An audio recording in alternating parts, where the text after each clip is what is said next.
गुरु प्यारी साथ संगत जी, नमस्कार जी। आप सब कैसे हो? आशा करती हूँ बाबा जी के श्री चरणों में अरदास करती हूँ कि मालिक की कृपा से आप सब बहुत खुश होंगे, मौज बहार में होंगे और अवश्य ही भजन सिमरन में होंगे। साथ संगत जी, मैं हाजिर हूँ आज आप सभी से एक बहुत ही खूबसूरत साखी साझा करने के लिए। उम्मीद करती हूँ कि साखी आप सभी को बहुत पसंद आएगी। तो चलिए साथ संगत जी, समय न गवाते हुए शुरू करते हैं। साथ संगत जी, मरने के बाद स्वर्ग के द्वार पर 4 व्यक्ति खड़े थे। इन 4 व्यक्तियों में पहला राजा था, दूसरा एक बिजनेसमैन था, तीसरा पंडित था और चौथा एक आम आदमी मजदूर था। किसी को भी यह पता नहीं था कि कौन स्वर्ग के अंदर प्रवेश कर पाएगा और कौन वहीं से वापस लौटा दिया जाएगा। साथ संगत जी, सब स्वर्ग का दरवाजा खुलने की राह देख रहे थे और आपस में बातें कर रहे थे। जैसा कि राजा को मरने से पहले से ही आदत थी, उसने अपनी बात सबसे पहले बताई। राजा ने कहा, मैं बहुत प्रख्यात राजा हूँ। मैंने धरती पर अपना बहुत नाम कमाया है, इसलिए पूरी संभावना है कि मैं ही स्वर्ग में जाऊंगा। फिर व्यापारी ने अपनी बात सामने रखी। वह बोला, मैंने धरती पर खूब धन कमाया और उस धन से मैंने सैकड़ों लोगों की मदद की, इसलिए मैं ही स्वर्ग का हकदार हूँ। अब बारी थी पंडित की। तो पंडित ने मुंह खोला और सबको यह कहा, चाहे तुम जो सोच लो, लेकिन यह बात तो तय है कि स्वर्ग के दरवाजे खुलेंगे तो सिर्फ मेरे लिए ही। सब जानते हैं कि पंडित दिन रात भगवान को याद करते हैं, इसलिए स्वाभाविक है कि स्वर्ग में पंडित का स्वागत किया जाए। साथ संगत जी, जब सब ने अपना अपना पक्ष रख दिया, तब सबकी नज़र उस मजदूर पर थी जो चुपचाप अपनी नज़रें नीचे झुकाए बिना कुछ बोले वहीं पर खड़ा रहा। स्वर्ग का दरवाजा खुला और वहां पर एक देवदूत आकर खड़ा हो गया। देवदूत के हाथों में एक पुस्तक थी जिसमें इन सभी के कर्मों के बारे में लिखा हुआ था।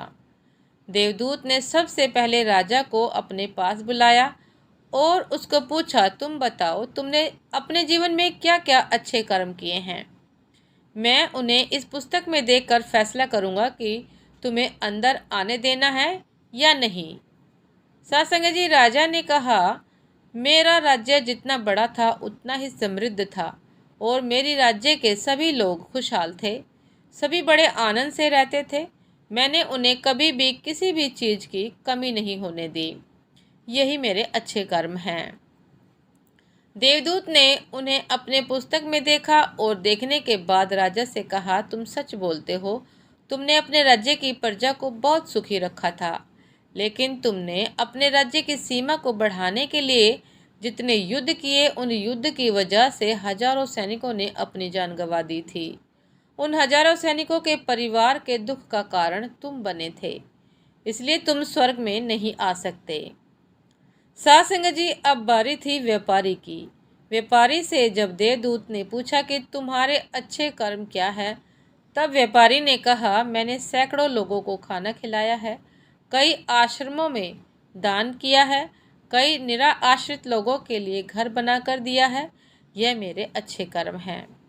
देवदूत ने फिर से अपने पुस्तक में ध्यान से देखा और देखने के बाद व्यापारी से कहा, तुम्हारा कहना भी ठीक है कि तुमने बहुत दान धर्म किया है, लेकिन यह दान धर्म तुमने जिन पैसों से किया, उन पैसों को कमाने के लिए तुमने न जाने कितने झूठ बोले, कितनी हेरा फेरियाँ की है और कितनी मिलावटें की हैं, इसलिए तुम भी स्वर्ग में नहीं आ सकते। जब पंडित से यही सवाल किया गया तो पंडित ने बड़े ही आत्मविश्वास के साथ कहा, मैंने अनगिनत लोगों को ज्ञान दिया है, हजारों यज्ञ और पूजाएं की है और दिन रात भगवान का जाप किया है। इससे अच्छे कर्म और हो ही क्या सकते हैं। साथ संगत जी, देवदूत ने अपनी पुस्तक के अंदर झांक कर देखा और पंडित से कहा, आपने जितने भी लोगों को जो भी ज्ञान दिया, उन बातों पर कभी खुद नहीं अमल किया। आपने यज्ञ, पूजा या भगवान का नाम निस्वार्थ भाव से कभी नहीं जपा, इसलिए आपका भी स्वर्ग में आना प्रतिबंधित है। साथ संगत जी, मजदूर यह सब देखकर हैरान था। वह अब तक जिन्हें महान समझता आ रहा था, उनकी व्याख्या स्वर्ग के दरवाजे पर आकर बदल गई थी। धरती पर जिन कामों को अच्छा समझा जाता है उनका यहाँ पर कोई मूल्य नहीं था।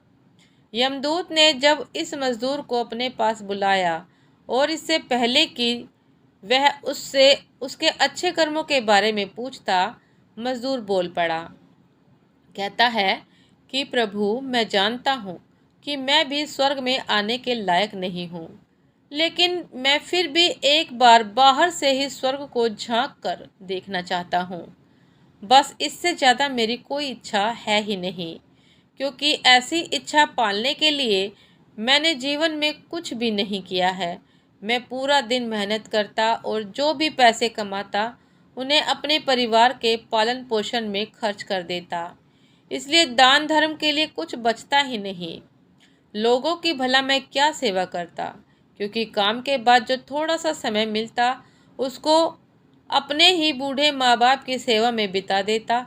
और यह सब करने के बाद मैं कभी कभी मंदिर भी चला जाता और भगवान से जैसा भी मुझे दिया है उसके लिए उसका धन्यवाद कहता। साथ संगत जी, देवदूत ने अपनी पुस्तक में बड़े ध्यान से देखा और थोड़ी देर देखते ही रहा। फिर उसने मजदूर से पूछा कि तुम याद करके बताओ, तुमने कभी कोई अच्छा काम किया होगा? मजदूर ने थोड़ी देर सोचने के बाद बोला, हाँ, मुझे थोड़ा थोड़ा याद है। एक बार मैं बहुत भूखा था और मैं खाना ही खाने बैठा था कि एक बहुत ही कमज़ोर कुत्ता जो ठीक से चल भी नहीं पा रहा था, वह मेरे पास आ गया और मेरे खाने को देखने लगा। तब मैंने अपनी रोटी उसे खिला दी थी और उस दिन मैं खुद भूखा सोया था। सात संगत जी, मजदूर की बात सुनने के बाद देवदूत मुस्कुराया और मजदूर को बड़े इज्जत सम्मान से स्वर्ग के अंदर लेकर गया। सात संगत जी, अच्छे कर्म लोभ मोह माया इन सब भाव में आकर नहीं किए जाते और ना ही उन्हें अच्छे कर्मों की श्रेणी में गिना जाता है।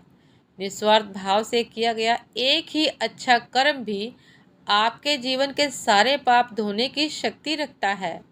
इसलिए जब भी मौका मिले निस्वार्थ भाव से और अच्छे मन से अच्छे कर्म किया कीजिए। यही आपके लिए स्वर्ग का द्वार खोलने में सक्षम रहेंगे।